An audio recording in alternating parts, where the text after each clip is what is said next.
Tu as vu Watwoman? Il y a une nouvelle zone résidentielle en construction. C'est Promo Imo qui gère la construction de cette nouvelle zone d'habitation. Dis donc, son chantier a démarré. Comment il va faire pour être raccordé dans cette nouvelle zone d'urbanisation? C'est très simple, il suffit de se connecter sur le site ERDF. Sur le site ERDF, il y a toutes les informations sur les formulaires à remplir et les documents à nous envoyer, comme l'autorisation d'urbanisme, le bilan de puissance. En quoi consiste le raccordement? La solution va dépendre des documents et principalement du bilan de puissance électrique. Une fois le dossier complet envoyé, et suite au premier rendez-vous technique, un devis va être adressé. C'est à ce moment et en fonction du type de raccordement que le devis doit être accepté et un acompte versé, sans quoi les travaux ne peuvent débuter. Ah, et vient enfin le moment du raccordement, en fonction de la puissance demandée.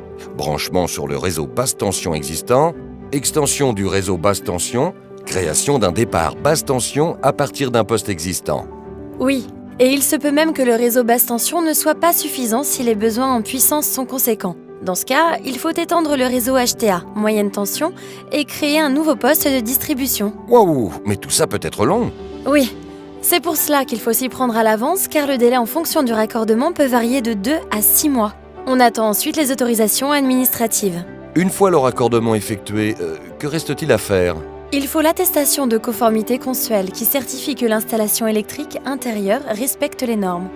Et enfin, la mise en service se fait après l'installation d'un compteur agréé ERDF par nos soins. Bien évidemment, cette mise en service ne pourra être réalisée que si un contrat est souscrit auprès d'un fournisseur d'énergie électrique. La morale de cette histoire, c'est qu'il vaut mieux partir à point pour avoir son électricité le jour J.